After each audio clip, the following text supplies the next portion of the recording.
वंशी का निर्माण ही श्री कृष्ण ने किया है। उज निज शिक्षा, किसी गुरु से नहीं सीखने गए ठाकुर जी, अपने आप बजानी सीखी वंशी।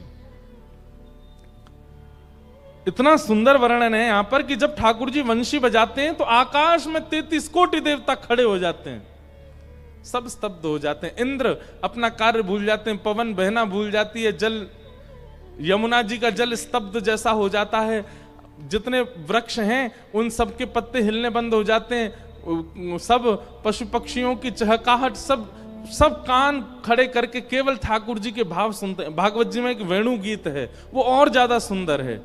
उस वेणु गीत में तो ठाकुर जी की वेणु से क्या क्या होता है वो सब भाव बताए जाते हैं। एक बार हमने वेणु गीत विस्तार से कहा था जयपुर में, बहुत अच्छा है वेणु गीत। ठाकुर जी के वेणु के सुंदर भाव बताए गए। आगे भगवान ने अनेक लीलाएं की। एक दिन मधुमंगल बोलो ठाकुर जी थे। ठाकुर जी बोले कहा बात है रे मधुमंगल, तू बड़ो उदास डोल लो। मधुमंगल बोलो लाला, सबरी गोपी तोते प्रेम करें, सबरी गैया तोते प्रेम करें, सबरे ग्वाला तेरो सम्मान करें, हमें तो कोई पूछे ना है। मधुमंगल ठाकुर जी बोले सब मोते पूछे, मैं तोते पूछूं यही में राजी है जा, मैं तोसों प्रेम करूं यही में खुश है जा। मधुमंगल बोला ना है लाला, मोए भी चाहिए कि मैं भी गोपीन के संग रास करूं। ठाकुर जी बोले दारी के बहुत पिटाई है जाएगी तेरी, मैं परमात्मा हूं, मैं तो जय जय हूं, वो चल चल बात मत बना जय जय। लाला कछु ऐसो करवा, मोए भी रास करनो, मैं भी चाहूं कि सब गोपी मोसो प्रेम करें, सब ग्वाला मेरो सम्मान करें। ठाकुर जी बोले ये संभव ना है। मधुमंगल बोलो लाला देख एक बात मेरी सुन। बोले कहा तेरे रहस्य को मैं जान गया हूं। ठाकुर जी बोले कहा जान गए हो? वो तेरी पीरी पीतांबरी, काली कमरी और ये तेरो मोर मुकुट है का, मोर पिछ है का, इनमें ही कछु जादू है। तू एक दिन आके काजे तीनों मोह पहना दे, मोर पिछ पहना दे, कारी कमरी पहना दे, पीली पीतांबरी पहना दे, बस एक दिन आके काजे पहना दे, दूसरे दिन ले लियो मोते। ठाकुर जी बोले या मत देखियो, बहुत बड़ा भार है इनमें, तू मत पहनियो इन्हें। अच्छा ये मानवीय स्वभाव है, जिस काम को करने के लिए मना कर दिया जाए तो उसको लगता है कि इसमें जरूर कुछ रहस्य है, तभी मना किया जा रहा है। मधुमंगल ने मनी मन सोची, बोले ठीक है लाला, काउदना अवसर पाके मैं पहने ही लूंगा।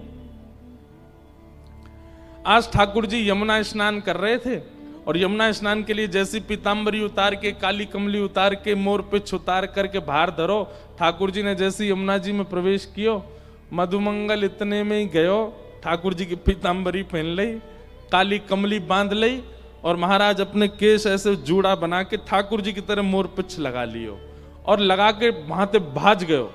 ठाकुर जी बोले अरे मधुमंगल ऐसा मत करे, अरे तू मर जाएगा दारी के, मत करे। मधुमंगल बोलो ना ना लाला, इनमें ही जादू है, अब मैं जा रहा हूं, गोपिन के सामने जाके खड़ो हो जाऊंगा। इतने में ही कंस ने केसी नाम का राक्षस भेजा था वृंदावन। केसी राक्षस ने पूछा आपके शत्रु कृष्ण का हुलिया कैसा है? तो कंस ने बताई पीली पीतांबरी पहनता है वो, काली कमली बांधता है कमर पे और सिर पे मोर पिछ लगाए घूमता है। अब मधुमंगल तो ऐसे वेणु लिए महाराज टेढ़ी बेड़ी सी चाल चल रहे हो पूरे वृंदावन में। इतने में ही केसी राक्षस आ गया और राक्षस ने जैसी देखी काली कमली, पीली पीतांबरी, सिर पे मोरपिछ, यही है श्री कृष्ण। और महाराज केसी भागो अपने प्रचंड हाथन ने लेकर के मारवे के काजे। मधुमंगल भाजो, अरे लाला बचाइयो, लाला बचाइयो, कन्हैया बचाइयो, देख तू कारी कमरी पहन के जावे तो सबरी गोपी तो सिहा से आके देखें, मैंने कारी कमली पहन ली, देख राक्षस मेरे पीछे पड़ गो। ठाकुर जी निकल के बाहर आए, महाराज एक मुष्टिक प्रहार करके भगवान ने केसी का वध किया। हमारे वृंदावन में केसी घाट वहीं। ठाकुर जी ने कही मधुमंगल तो ते मना करी मैंने, मत पहनियो। वो लाला तू ही रखे ने, तू ही संभाल, हमें ना पहनो। बोले हम पहने तो, तू पहने तो तेरे पीछे सबरे ब्रजवासी पागल है जाए, हम पहनने तो राक्षस ढूंढ ढूंढ के हमें मारे। ठाकुर जी इससे क्या संकेत दे रहे हैं प्रभुता पाने की इच्छा नहीं रखो, भक्त भाव में ही रहो, वैष्णव भाव में ही रहो, उसमें ही ज्यादा प्रसन्नता है, उसमें ही ज्यादा श्रेष्ठता है। ज्यादा श्रेष्ठ और ज्यादा उच्च पदवी हमको प्राप्त हो, ये एक वैष्णव का चिंतन नहीं होना चाहिए। क्षमा कीजिएगा, आप भजन करते हैं, आप नाम जप करते हैं, कथा सुनते हैं और धीरे धीरे आपके अंदर उससे प्रभुता पाने की इच्छा प्रकट हो गई, तो जैसे मधुमंगल के पीछे राक्षस पड़ गए, ऐसे आपके पीछे भी पड़ जाएंगे। प्रभुता के पीछे मत भागिए, आप मत भागिए। संसार आपको दे दे वो बात अलग है, संसार आपको सम्मान करने लगे, संसार आपको देख देख करके सिहावे, आपसे प्रेम करने लगे, खूब आपके प्रति भाव सबके चित्त में प्रकट हो, वो बात एक अलग है। पर आपके चित्त में उसकी कामना नहीं होनी चाहिए कि सब मुझे पूजें, सब मुझे वंदन करें, सब मुझे देखें। ये प्रभुता की इच्छा आपके चित्त में आई तो जैसे मधुमंगल के पीछे केसी पड़ गो, ऐसे हमारे पीछे पड़ जाएगा। ठाकुर जी इस प्रकार मधुर लीलाएं वृंदावन में कर रहे थे, तभी महाराज कंस ने अक्रूर जी को वृंदावन भेजा, जाओ कृष्ण बलराम को लेकर के आओ। कथा बहुत बड़ी है पर हम सूक्ष्म में कह रहे हैं। अक्रूर जी महाराज वृंदावन गए, वृंदावन जाकर के उन्होंने कहा कि महाराज कंस ने एक धनुर्यज्ञ किया है और उस यज्ञ में वृंदावन और ब्रजमंडल में श्रेष्ठ क्रिया करने वालों को उपहार देने के लिए बुलाया है। उनमें सबसे ऊपर नाम आपके दोनों पुत्रों का है। यशोदा मैया नंद बाबा बोले हमारे लाला ने ऐसा कहा कि जो कंस इन्हें उपहार देना चाहे। बोले हमने सुना था कि इंद्र ने वर्षा की तो आपके लाला ने पर्वत उठा लियो। इतने बड़े बड़े राक्षस आए ब्रजमंडल में, सबसे ब्रज की रक्षा आपके बालकों ने की। नंद बाबा बोले भैया हमें तो ऐसा लगी कि कंस ही राक्षस भेजे। कंस के दूत बोले नहीं नहीं, उन्होंने राक्षस भेजे होते तो वो सम्मान देने के लिए बुलाते कृष्ण बलराम को। ब्रज की रक्षा की है इन दोनों ने, इसलिए कंस इनको सम्मान करने के लिए बुला रहे हैं।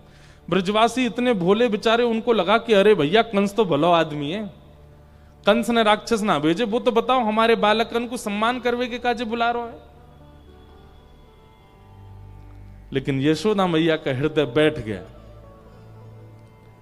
क्योंकि जिस दिन से ठाकुर जी प्रकटे हैं गोकुल में, एक क्षण के लिए भी यशोदा मैया के नेत्रों से दूर नहीं गए हैं। गैया चराने भी ठाकुर जी जाते हैं तो मैया को पता है किस समय वापस आना है लाला को, और उसी समय की प्रतीक्षा करती है। आज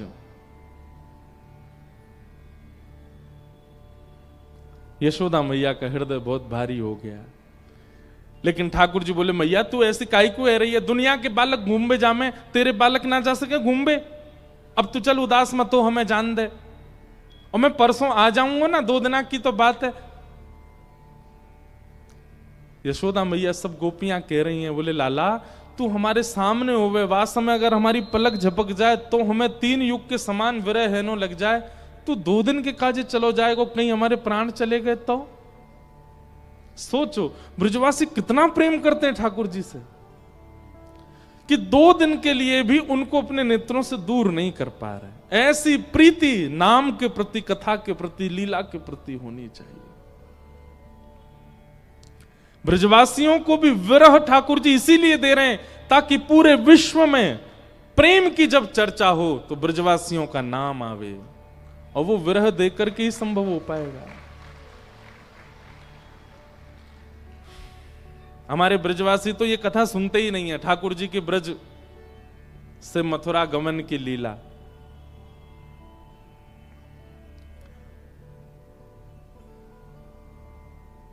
भगवान बोले मैं परसों आ जाऊंगा, और आज रात में ठाकुर जी मैया से अंक में भर के सोए हैं। मैया लाला को सुला रही है, नेत्रों से बार बार आंसू गिर रहे हैं, ठाकुर जी के भी आंसू आ रहे हैं, पर ठाकुर जी बार बार पहुंच लेते हैं, आने नहीं देते कि कहीं मैया मेरे को विरह देख करके कहीं व्याकुल नहीं हो जाए। मैया के अंक से लिपट करके सो रहे हैं, मैया के अंग की सुगंधी को अपने भीतर धारण कर रहे हैं श्री ठाकुर जी, क्योंकि जानते हैं कि अब मुझे 100 वर्ष तक यशोदा मैया से मिलना नहीं है।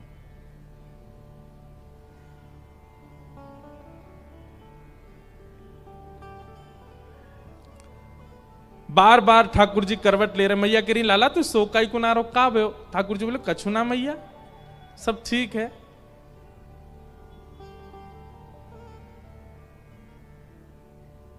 छगन मगन यशोदा मैया लोरी सुना रही हैं ठाकुर जी को अंतिम बार। मेरे लाल को आजान दिया, चंचल मोहन श्याम के नैनन बीच समा।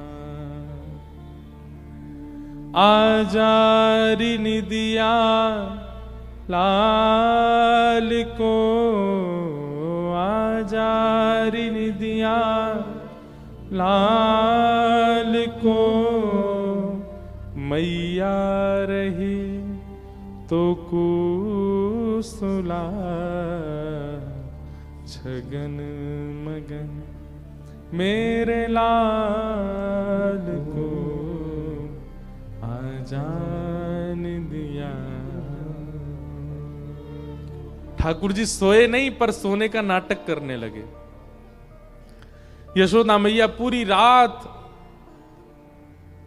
सूर्य नारायण से प्रार्थना कर रही है कि हे सूर्य नारायण, मैंने रोज प्रार्थना करी कि आप प्रकट है जाओ, ताकि दिन हेते ही मैं लाला को नयो नयो श्रृंगार करूं, नयो नयो रूप देखूं, फिर से अपने लाला के संग नई नई लीला करूं। पर आज मैं आपसे प्रार्थना करना चाह रही हूं कि आप अब उदित मत हुई हो, क्योंकि अगर आप उदित है गए तो मेरो लाला मथुरा चलो जाएगो। मैया जानती है कि लाला परसों आ जाएगो, लेकिन फिर भी चित्त से 2 दिन का भी विरह सहन नहीं कर पा रही हैं। प्रातः काल का समय हुआ। ज्यादा विस्तार मुझे करना नहीं इस भाव का, नहीं तो बहुत ठाकुर जी का मथुरा गमन, बहुत विरह का भाव। और उसके बाद फिर उद्धव जी का आना, गोपियों के साथ संवाद। ठाकुर जी सुबह उठते स्नान ध्यान करके सब ब्रजवासियों से मिलकर के रथ में बैठे और मथुरा को प्रस्थान कर गए। मथुरा जाकर के भगवान ने कुबलिया पीड़ हाथी का उद्धार किया, माली का उद्धार किया, कुब्जा का उद्धार किया। धनुष भंजन करके भगवान ने रणभूमि में प्रवेश करके बड़े बड़े मल्लों को मार दिया। 50 सिद्धि ऊपर बैठे हुए महाराज कंस, मल्लानाम मश निर्णीनाम स्मर, मल्लानाम मश निर्णीनाम नरवर स्त्रीणाम स्मरो मूर्तिमान, गोपानां स्वजनो सतां चितभुजां शास्त्रा सुपित्रो शिशु, मृत्युर्भोजपतिर्विराट विदुषां तत्त्वं परम योगिनां, वृष्णीनां परदेवतेत विदितो रंगम गतः साग्रज। सबको ठाकुर जी अलग अलग दिखाई दे रहे थे। महाराज कंस को मृत्यु के रूप में दिखाई दे रहे। अभी ठाकुर जी की आयु कितनी है? 11 वर्ष 56 दिन। 11 वर्ष 56 दिन के ठाकुर जी ने छलांग मार के 50 सिद्धि ऊपर पहुंच गए और महाराज कंस के सिर से मुकुट दूर फेंक करके उनके केश पकड़ लिए। केश पकड़ के अपनी दोनों भुजाओं में प्रचंड कंस के विग्रह को उठा लिया और उठा करके 50 सिद्धि ऊपर से नीचे पटक दिया। नीचे गिरते ही कंस के प्राण निकल गए। छलांग मार करके ठाकुर जी ने उसकी छाती पर पादप प्रहार किया और पूरे मथुरा को दिखा दिया कंस का वध। सब ब्रजवासी आनंदित हो गए, शोर मचाने लगे, जय जयकार करने लगे, बोले नंद के लाला की। यह ध्वनि पहुंची कारागृह में बैठी हुई 11 वर्ष 56 दिन से प्रतीक्षा कर रही देवकी मैया। एक मां को विरह देकर के आए हैं, दूसरी मां को संयोग देने के लिए, और एक मां को विरह देकर के गए थे, एक मां को संयोग देने के लिए। जन्म कहां लिया? देवकी के पास।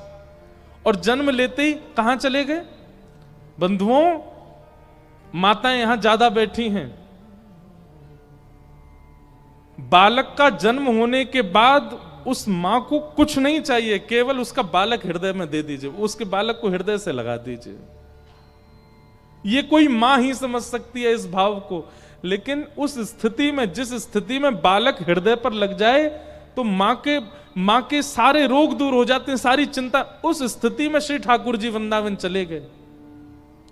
देव की मैया तब से ही अपनी छाती पर हाथ रख के बैठी है और 11 वर्ष 56 दिन तक विरह सहा ठाकुर जी का, देख भी नहीं पाई कि कैसा स्वरूप है। और आज जब 11 वर्ष 56 दिन बाद ठाकुर जी लौट करके आए, देव की मैया ने जैसे ही लाला को देखा, देखते ही मूर्छित हो गई यशोदा मैया। इतने सुंदर, श्याम सुंदर। बंधुओं, एक बात कहें, भगवान श्री कृष्ण का स्वभाव है, एक को विरह देते हैं, दूसरे को संयोग देते हैं, और जिसको संयोग देते हैं याद रखे उसको विरह जरूर देंगे। उनका स्वभाव है। ये ताली बजाए वाली बात नहीं है, ये तो चिंता वाली बात है। अगर संयोग मिला है तो वियोग मिलेगा। बिना वियोग के ठाकुर जी, अगर आपको मिल गए हैं तो किसी को छोड़ के आए हैं, और आपको मिल गए हैं तो याद रखना आपको भी छोड़ के जाएंगे। लेकिन जाएंगे तो सही, पर चित्त वृत्ति से नहीं निकल पाएंगे। चित्त से, मति से, बुद्धि से, मन से, उसमें सदा बैठे रहेंगे। ये उनका स्वभाव है। प्रेम और ज्यादा उत्ताल उर्मियों को छूने लगता है विरह मिलते ही। हमको आज होली प्रसंग कहना, विरह ही विरह आ रहा है, पता नहीं क्यों। हम व्यासपीठ पर सोच समझ के नहीं बैठते, बस बैठ जाते हैं, फिर जो प्रकट हो। और आज इतना विरह का भाव आ रहा है, पता नहीं क्यों। देव की मैया को ठाकुर जी ने हृदय से लगाया, मैया स्वस्थ हो गई और लाला से बोली, लाला अब तू मुझे छोड़ के कभी नहीं जाएगो ना? ठाकुर जी बोले, ना मैया अब कभी नहीं जाऊंगा, अब तेरे पास ही रहूंगा मैं। और ये बोलते बोलते ठाकुर जी रो रहे हैं, क्योंकि यशोदा जी की याद आ रही है।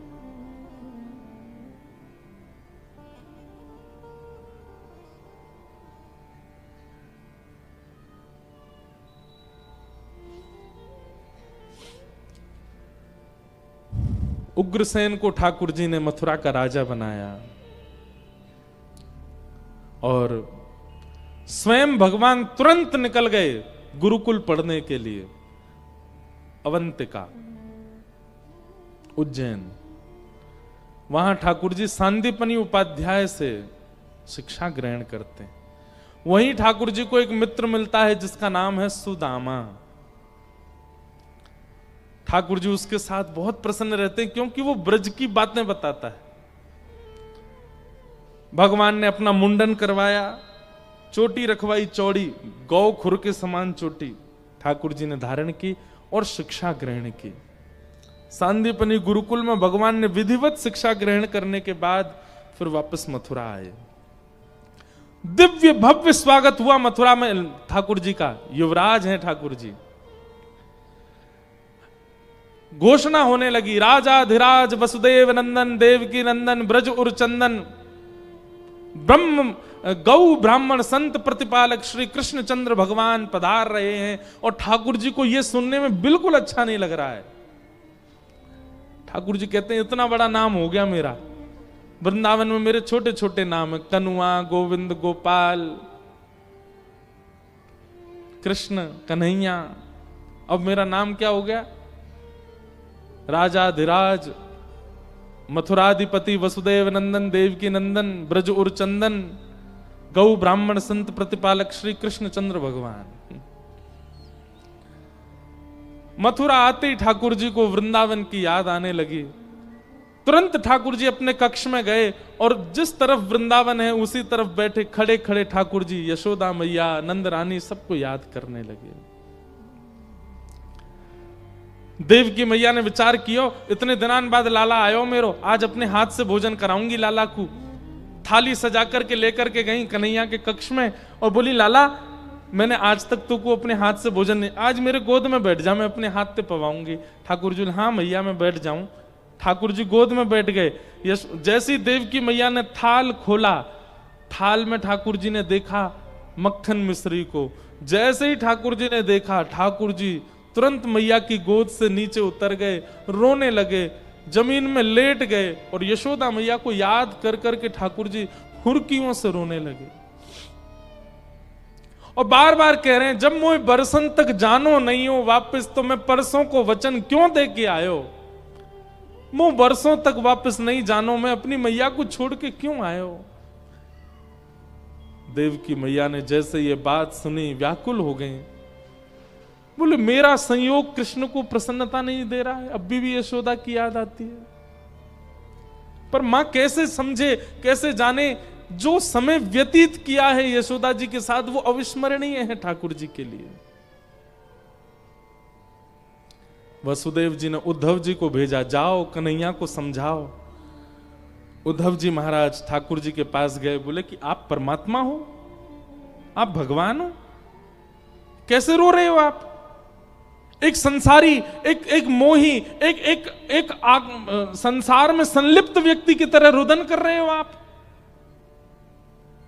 अपने रूप को जानिए, पहचानिए, आप परमात्मा हैं, पर ब्रह्म हैं।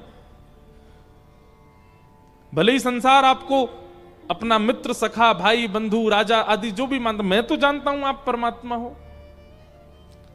भगवान कहते, उद्धव एक काम नहीं हो सकता? बोले क्या? एक दूसरा परमात्मा बना दो और उसको वैकुंठ आदि सब दे दो, उसको संसार चलाने दो, मुझे तो बस हमेशा के लिए वृंदावन छोड़ दो, मैं ब्रजवासियों से दूर नहीं रह पा रहा हूं।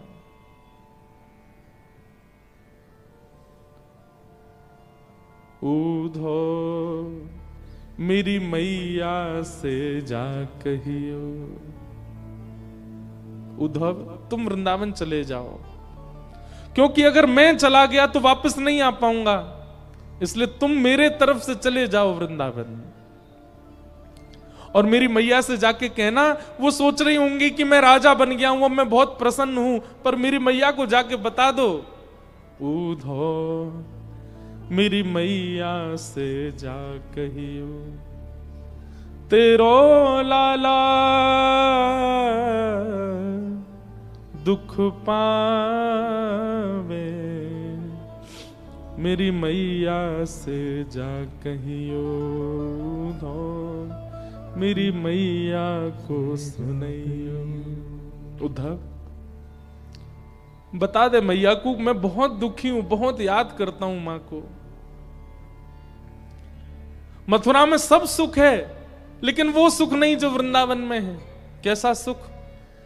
तो पता उद्धव, सुबह उठते ही मैया मुंह को नभावे ना है, वृंदावन में मैया मुंह को नभावे ना, वाकु यूं लगे जाड़ो पड़ रहा है, ठंड पड़ रही है, लाला बीमार है जाएगो। तो क्या करती हैं?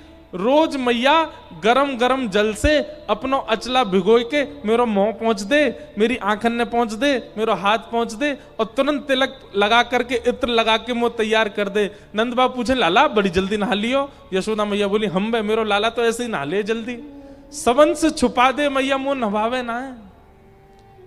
लेकिन यहां वो सुख नहीं। कोई न मुख धोवे ताते जल, अचला पहुंच सवारे, माखन रोटी नाम ना जाने, और कनुआ कहे मोए कोई ना बुलावे, मेरी मैया से जा कहियो, हो मेरी मैया को सुनाइयो। उद्धव तुम जाओ वृंदावन। उद्धव जी महाराज वृंदावन गए। अद्भुत है उद्धव गोपी संवाद। उद्धव जी ठाकुर जी से कह के गए थे, मैं शाम तक लौट के आ जाऊंगा, और लौट के कब आए? 6 महीने बाद आए। ब्रजवासियों की स्थिति देख करके, गोपियों की स्थिति देख करके, श्री किशोरी जी की स्थिति देख करके 6 महीने बाद उद्धव जी लौट करके आए। और 6 महीने पहले उद्धव ज्ञानी गया था, और 6 महीने बाद रोता बिलखता तड़पता हुआ, केश कहीं हैं, वस्त्र की स्थिति कुछ और है। रथ पर गए थे, पैदल दौड़ करके आए वृंदावन से, पैरों में कांटे लगे हैं, छाले पड़ गए हैं, मुख तेजहीन हो चुका है, केवल आंसू बह रहे हैं। ऐसी स्थिति में उद्धव लौट करके आया वृंदावन से और ठाकुर जी का हाथ पकड़ करके बोला, अभी इसी वक्त चलिए यहां से, आप केवल वृंदावन में रहेंगे और कहीं नहीं जाएंगे। मैं देख लूंगा आगे की लीला कैसे होगी, मैं कोई और परमात्मा का निर्माण करवा दूंगा, ब्रह्मा आदि पूरे सृष्टि का रचना कर देंगे, सब संभाल लेंगे। आप तो सदा वृंदावन में रहो, वृंदावन छोड़ के कहीं मत जाओ नाथ। मैं बृहस्पति का शिष्य हूं, मैं जान चुका हूं कि आपके योग्य केवल वृंदावन है और कुछ नहीं। ये द्वारिका लीला, ये महाभारत का युद्ध, ये सब होता रहेगा, आप तो वृंदावन जाओ। भगवान ने उद्धव को हृदय से लगाया। उद्धव मेरे दो स्वरूप हैं, एक मेरा ईश्वरत्व है, ब्रह्मत्व है, एक मेरा प्रभाव है और दूसरा मेरा स्वभाव है।